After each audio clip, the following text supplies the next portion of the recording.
Today on Rappler.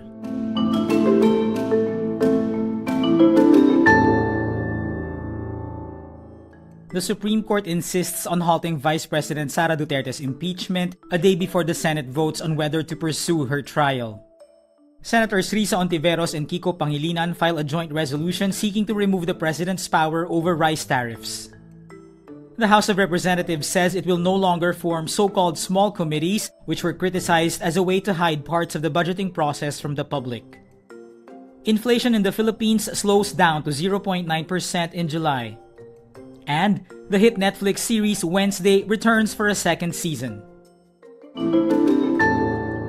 The Supreme Court insists on halting Vice President Sara Duterte's impeachment a day before the Senate is expected to vote on whether to proceed with her trial. In a press briefer on Tuesday, August 5, the High Court reiterated that its order, first released on July 25, is immediately executory. This after the House of Representatives and other petitioners appealed the ruling, which said current impeachment proceedings against Duterte were unconstitutional.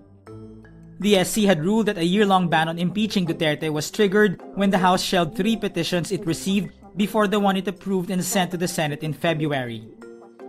SC spokesperson Camille Ting said the appeal should not prevent the implementation of the High Court's decision. Meanwhile, a group that includes former Supreme Court Justices Antonio Carpio and Conchita Carpio Morales is petitioning the High Court for a status quo ante order. This is to prevent the Senate from following the Supreme Court ruling and voting to dismiss the articles of impeachment against Duterte. The petitioners say the Senate must maintain the status quo when it goes into a vote on Wednesday, August 6. They argue that the Senate must proceed with Duterte's impeachment trial while the Supreme Court's ruling is under appeal. Senators Risa Hontiveros and Kiko Pangilinan filed a joint resolution on Monday, August 4, that seeks to revoke the president's authority to modify rice tariffs and revert import duties to 35%. The two senators urged both the House of Representatives and the Senate to remove the president's power to change rice tariffs, which is allowed under the Customs Modernization and Tariff Act. Hontiveros and Pangilinan say lower tariffs and the drop in global market prices constituted, quote, a perfect storm that has severely devastated the Philippine agriculture sector.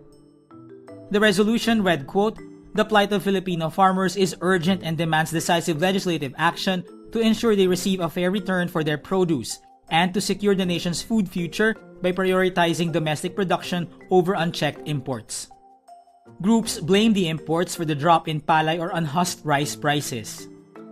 The Federation of Free Farmers says the price of freshly harvested palay fell to 8 pesos per kilogram. They say this has caused farmers to lose an estimated 54.5 billion pesos in income during the first half of the year.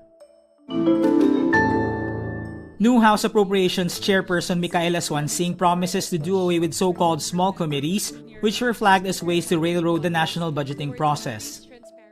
In past budget seasons, the House formed small committees to handle amendments to the spending bill after it passed the plenary.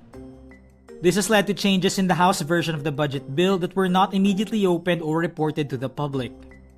Swansing says Monday, August 4, instead of an independent small committee, a subcommittee of her own committee will oversee amendments proposed by government agencies and other lawmakers. She says the deliberations will be open to the public.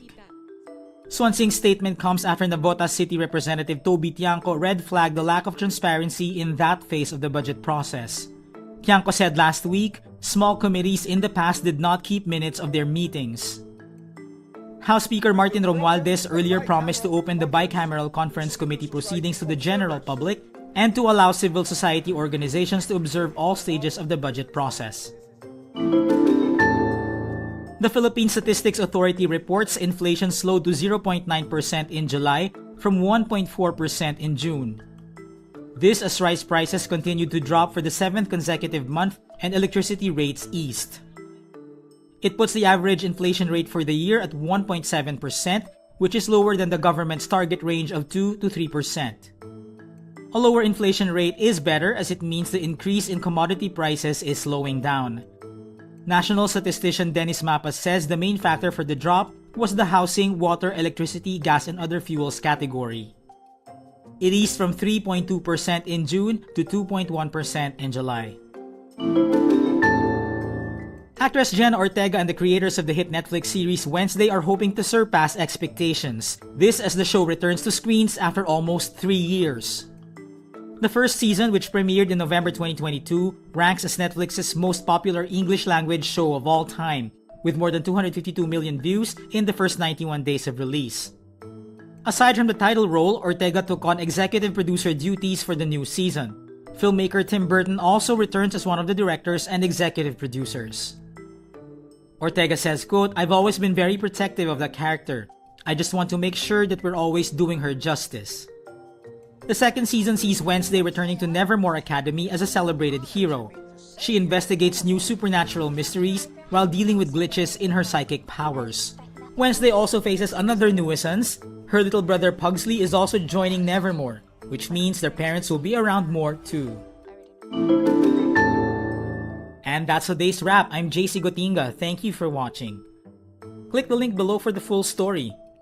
Follow us on Rappler's YouTube, Facebook, X, Instagram, and TikTok.